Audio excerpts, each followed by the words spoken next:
Welcome to the County Manager's Report. I'm Lloyd Higuera. With me is Douglas County Manager Steve Mokrohiski. And welcome, Steve. Thanks, Lloyd. Great to be back. Yeah, good having you here. And we're going to launch in to the February 20th meeting of the Douglas County Board of Commissioners. They met up at Lake Tahoe. And boy, commissioners drew a crowd for this meeting. Yes, they did. Because they had a presentation and an update from the Nevada Department of Transportation on the proposed reconstruction of State Route 207 Kingsbury Grade. Not just an overlay, but reconstruction. Yes. So this is going to be big. Right, and it's going to impact people's lives on a day-to-day basis for probably a 2 to 3 year period. And so I think that's why residents have been very interested in that, and we've been working with NDOT and their consultants to make sure that we get all of the information, not just now so we can get it out to residents, but when the project begins, so that we can post updates on our Facebook page and Twitter, and so people can follow what's happening. So it's a good update from NDOT. As you indicated, it's a complete reconstruction of Kingsbury Grade from the summit to Lower Kingsbury. So it's really upper to Lower Kingsbury, Highway 50 to Tramway, essentially.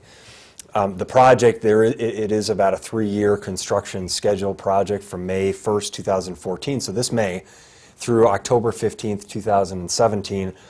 They're planning to do a 1 shift per day, and it's going to vary. So the schedule between May and October, as I understand it, Memorial Day to Labor Day, essentially, they're going to have a consolidated schedule, so they'll work 12-hour shifts at night only, so it will be open to through traffic during the day, and then those are that's the peak season, right, for traveling and everything. So 1 shift per day, they're going to work 12 hours per day, 5 days a week, traffic controls 24 hours per day.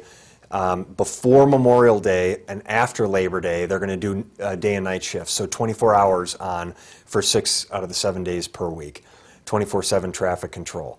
Does that make sense? Yeah. So in the summer season, when there's heavy traffic, and particularly the tourist traffic, and we're concerned about the lodging facilities and the businesses being able to access, they're limiting the construction window to evening hours during those during Memorial Day, from Memorial Day through Labor Day, and then after those times they're going to do 24 hours per day, 6 days a week. So again, night work between Memorial Day and Labor Day. During the day, 1 lane will be open in each direction with full access over the summit. They're going to limit traffic on the outside of the tourist season to local traffic. So it's going to be complicated. It's going to be an inconvenience to residents for a period of time. I think again that NDOT is doing everything they can do to work with the different stakeholders, residents, businesses, the governmental entities, and others to mitigate the impacts to everybody. But the reality is, starting May 1st, 2014, for the next several years, make sure, particularly as a local resident, that you're checking on NDOT's website, on Douglas County's website and Facebook page, and getting regular updates on that project. Well, if you take Spooner, it's 8 minutes extra. I timed it. So at least for me, the way I drive, maybe if you drive a little slower. You're saying if you come from Minden Gardnerville. Come from Minden and Gardnerville and go up to Spooner and then come around, not take Kingsbury, you got 8 extra minutes. So one way. Yeah. So if you're going 2 ways, you got 16 minutes approximately that you add onto your commute. Right. And that's really what we would encourage people to do, is if you're able to just stay out of it. build it into your schedule. Take Spooner, and you don't have to deal with any of the construction issues. And you add, so that's great. You add 16 minutes to your travel time. We should use you as our spokesperson here, Lloyd, to communicate all this. Well, what I hate is when you get stopped and you don't know how long you're going to be stopped. Right. It could be 5 minutes, it could be 10 minutes, it could be even 20 or 30 sometimes. Right. Yes. And if you're on, you're headed to a board meeting, or you have something else at the lake, and you could maybe get up there quicker if the traffic flows quickly and you don't get stopped. You get stopped, it could be significantly longer. So you're absolutely right. Your best bet, particularly as a local resident, is to use Spooner during those periods. But again, we'll have a lot of more information. Again, we're working collaboratively with NDOT and their consultants on making sure that our residents and businesses are up to date, up to speed on the project schedule and timeline and the day-to-day impacts of that. And of course, if you want to take the scenic route, you can always go, around Luther. Right. Yeah. That's beautiful. It absolutely. Alpine if you have Valley, the time, yeah. And if you're going to, the south part of the lake, then that's a good bet for you. Yeah. And I noticed that NDOT is being very sensitive to the community, though. I mean, they were very patient and answered all the questions at the meeting, and they're also having another meeting of their own up there at Tahoe to discuss this whole thing with the community. So they're really doing the PR, the public relations on this. It's not their first rodeo. No, it is not. It's not the first time they've done a major reconstruction, particularly at Lake Tahoe. Yeah. And these mountain passes are they're important both for residential and business access and for visitors, and so they understand the impacts. And again, more information to come on that, but just prepare yourself for starting May 1st, 2014, in a couple months here. There will be an impact on your travel time if you're taking Kingsbury grade. Well, we'll all get acquainted with Spooner a little more. Okay, well, that's an ongoing one for sure. Also at the meeting, commissioners gave direction to staff on the development of the fiscal year 2014-15 operating and capital budgets for Douglas County. This was really the kind of the official kickoff, wasn't it? It was. And what we do every year at this time is we get direction from the board. They adopt their financial policies. We did a complete rewrite of our financial policies. Many of them were outdated. First of all, it's good that we have financial policies, but we need to update them regularly. So they've been updated and rewritten to reflect current practices and priorities of the board. The board also approved the budget directives. So these are the directions that we give to departments and elected offices for how they should build their budget. No new personnel, no increase in service and supply budgets, unless you can ask for something more, but you have to ask for it separately. You can't build it into your budget. Utilizing priority-based budgeting to invest in priorities that have been defined by the county and the community, and reduce in areas that maybe are on the lower end of the spectrum. So that's been an effective practice. So the board approved those budget directives, and then finally they talked about priorities. What is our priority going into next year? We've talked a lot about over the last few years. We're now doing 5-year financial forecasting, so we're not just looking 1 year ahead. We really know what the trend is in our budget several years out, and that's a good practice. It's helping us be smarter about how we budget and more thoughtful and analytical about the decisions we make in terms of our investments. If we have a budget imbalance, that we're correcting that structurally so that it has a long-term impact in a positive way. And the same thing that when we make a new investment, we understand the impact that it has not just this year and next year, but in the out years. So all those things are good, investment and priority-based budgeting. Of course, we've stabilized our personnel expenses over the last several years because our employees have effectively been flat. They took 5% salary cuts, and that's now been restored, but will be flat again for another year. And so that has been a big piece of the story in getting our budget in line. And our county employees deserve a lot of credit and recognition for their willingness to step up and be part of the solution on that.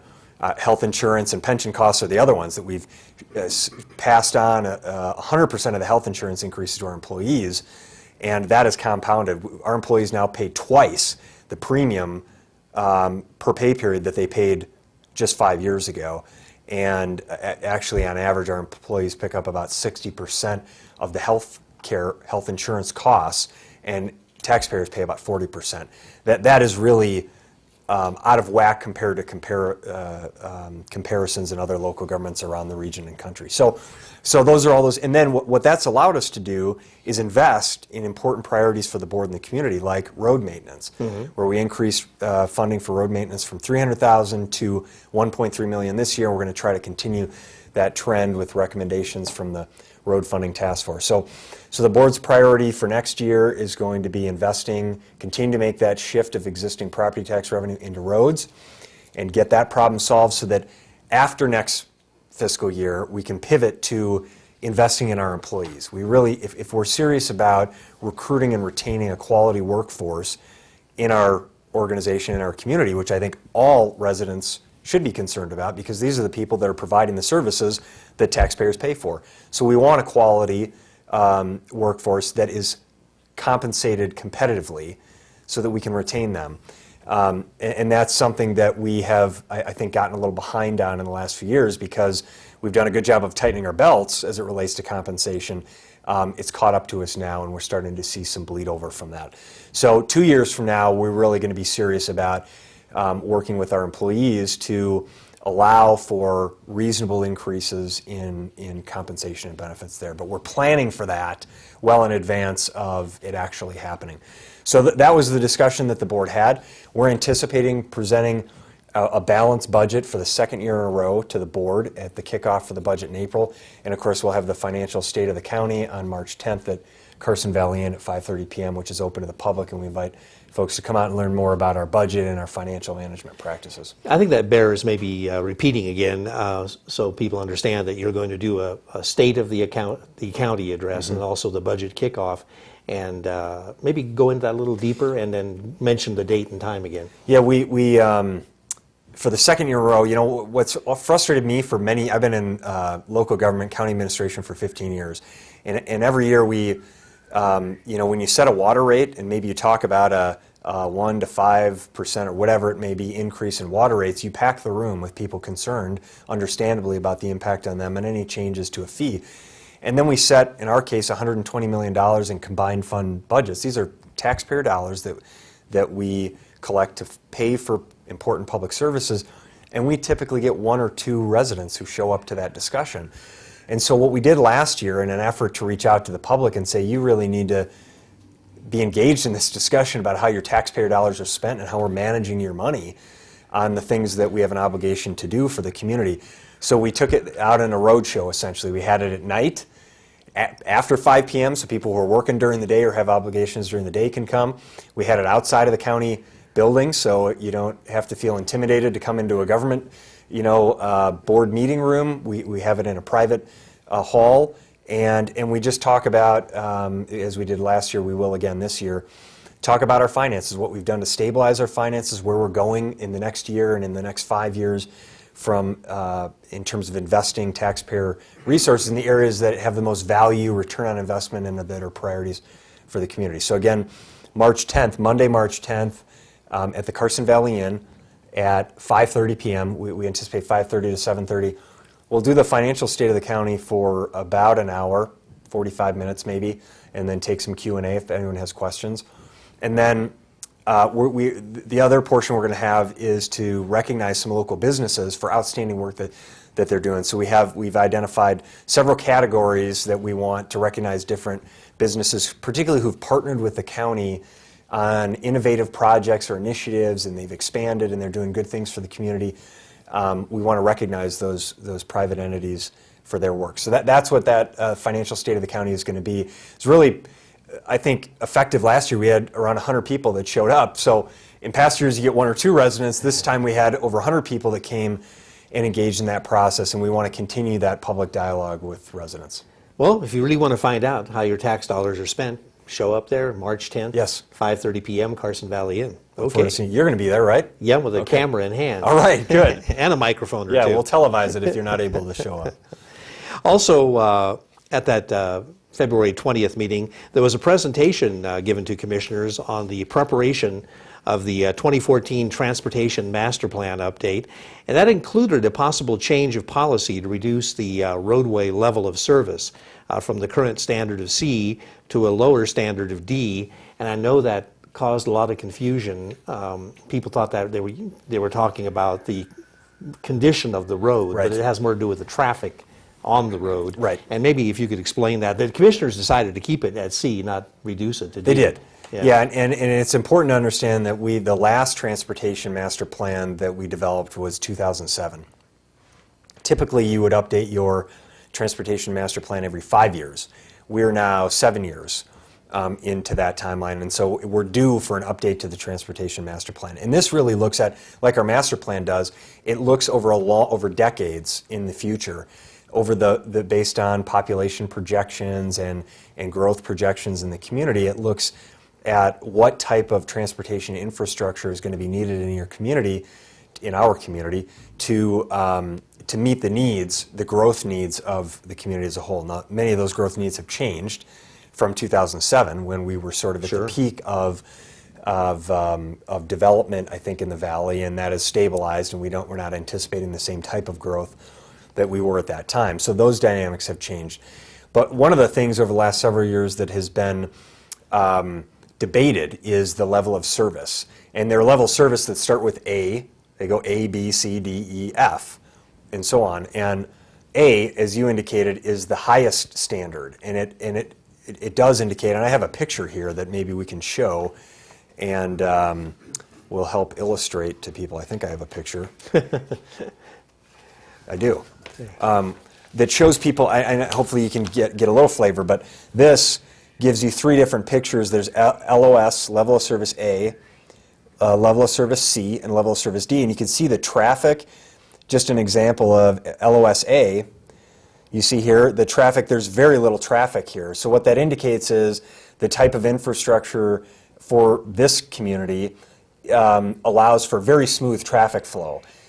Well, the investment for, depending on your population and growth projections, is higher. I mean, in order to accomplish LOSA, you have to make a greater investment. You got 1, 2, 3, 4, 5 lanes there, I think. Yeah, there's 5 lanes, and you see maybe a handful of cars there. Yeah. And you see fewer lanes, possibly here, and much more traffic on an LOSC. And then, of course, LOSD, you see heavy traffic. Right. So, to give an example, NDOT has adopted, I believe, level of service D for highways. So Highway 395 is level of service D.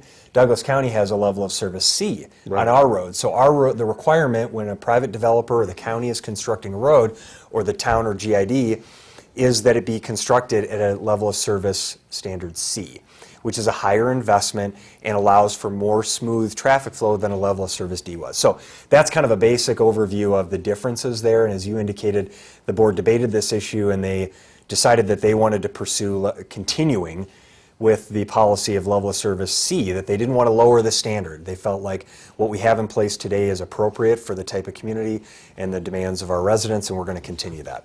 Okay.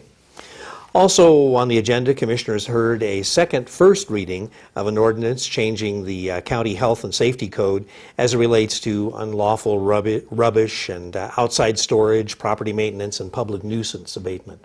Right, and this was, we've talked about this before, right. This was a second, as you said, a first reading, so it wasn't the adoption, but sometimes we'll do a first reading, you know, at the valley or at the lake, so that both communities have heard that, and of course this impacts both the valley and the lake, so we decided to do a first reading at the lake, and then adoption will be on March 6th in the Carson Valley.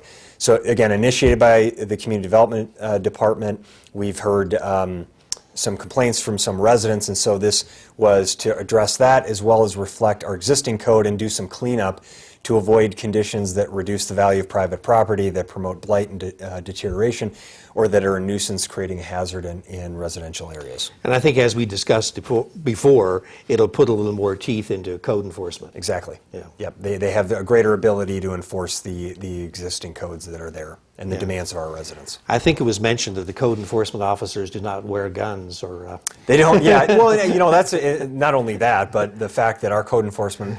We have one code enforcement officer, and we are a complaint-driven code enforcement office. So we don't go out and drive around and find problems because we don't have the staff to do that. We have one person. Our staff, a person who's an outstanding individual and does a great job working collaboratively with residents and businesses, takes complaints. We require residents to let us know about a problem, and then we will follow up with that problem in an appropriate fashion. Okay. Also, Commissioners approved submitting a community grant application for the Lower Kingsbury planning area to identify neighborhood-level transportation and community improvements. This is a TRPA, Tahoe Regional Planning Agency grant program.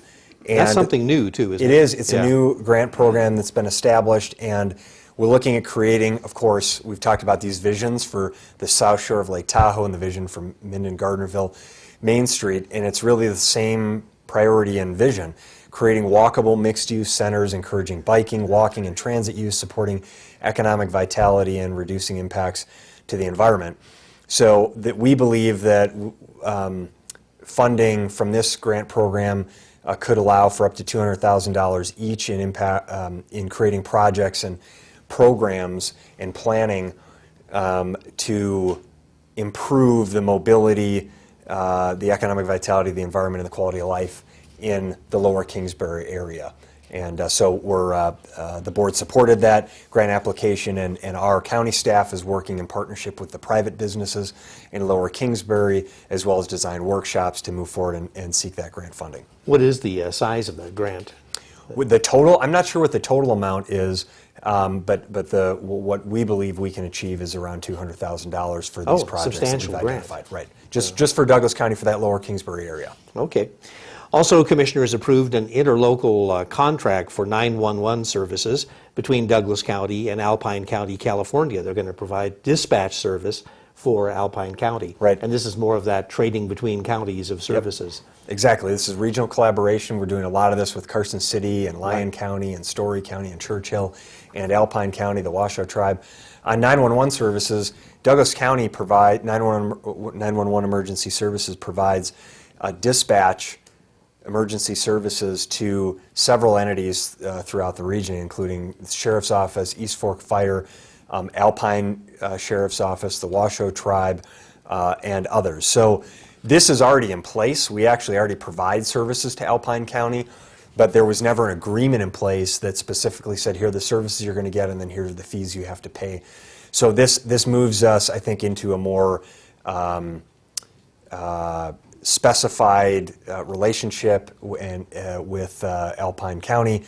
They were very pleased, I think, with the agreement, and their board is pleased with the partnership that we have. Of course, Ron Sagan and the 911 dispatch staff do an outstanding job, and I think they've been recognized, regionally for that. That's why we are getting more and more entities that are coming to us and wanting to purchase our service. Well, it's good to know that they're there and they're awake while we're asleep, Right. taking care of business. Yeah, exactly. And I will say that it's the services we're providing in Alpine are Alpine County Sheriff's Office, Eastern Alpine Fire and Rescue, and the Kirkwood Public Utility District Fire Rescue. So those three entities that are outside Douglas County, outside of the state of Nevada, and a good example of economies of scale created, increased revenue to Douglas County, reduced costs for those entities, and efficient and quality services provided to the public. Okay, well that takes a look at the meeting of the 20th, and I hear we have quite a meeting coming up on March 6th. We do. How much time do we have, Lloyd? Because this could take... Well, actually, we've got a little bit of time. We do. Okay. Here, so you can get into it. Yeah. Yeah, we have a heavy meeting on March 6th, and so we're going to do our best at the staff level. I know the board, Chairman Johnson and Vice Chair McDermott are going to do their best to run the meeting as efficiently as possible. And if you're planning to come to our meeting, which of course we invite you and encourage you to come and speak to us about your concerns, let's try to all work together to keep the issues as concise as possible, because we have a lot of business to take care of at that meeting. So we have the 5-year transportation plan. Every year we set the 5-year transportation plan in our regional transportation fund for how the limited, now we're spending, as I said, $1.3 million on preventative maintenance. These are private contracts for chip seals and slurry seals and preventative maintenance investments. So we'll have that 5-year transportation plan. We will then have a presentation on the road funding task force. It was a group of about 20 residents from throughout the community that we created that met for the past 7 or 8 months and came up with what I believe are some really thoughtful recommendations and solutions for our road funding challenges, both as it relates to collector regional roads and local neighborhood roads. So we'll have that presentation for the board. No specific action is being requested, but we're going to present the findings and the recommendations, so that's an interesting one. We'll also then talk about the speed limit on Drayton Boulevard. The board last month set the speed limit at 35. It caused a little bit of confusion, I think, for some residents. We're going to come back and do some cleanup on that.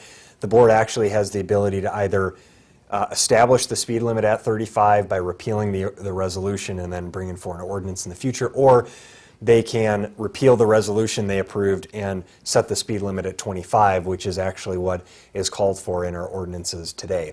So that's a kind of a cleanup item that we're going to do. We've been working with some residents in the community in that neighborhood that are concerned about a 35-mile-per-hour speed limit. It'll be at the discretion of the board. They have the ability, and it would be appropriate for them to set the speed limit at either 25 or 35. So we'll talk about that issue again.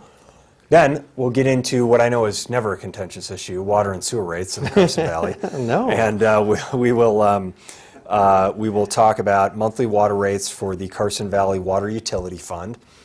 So these are the combined utilities of the former East Valley, West Valley, Job's Peak, and Sheridan Acres funds. It does not include Sierra Country Estates. They are a separately accounted for fund as of today. So we'll talk about the Carson Valley Water Utility Fund, and we're looking at getting direction from the board on developing water rates for the next several years. And then to follow up on that, we'll talk about monthly sewer rates. And again, we plan to have several options, both on the water rates and the sewer rates for the board, so they can consider various options that would look at different rate structures that have, pros and cons. All the options have pros and cons, both from a customer standpoint and from the county's management standpoint.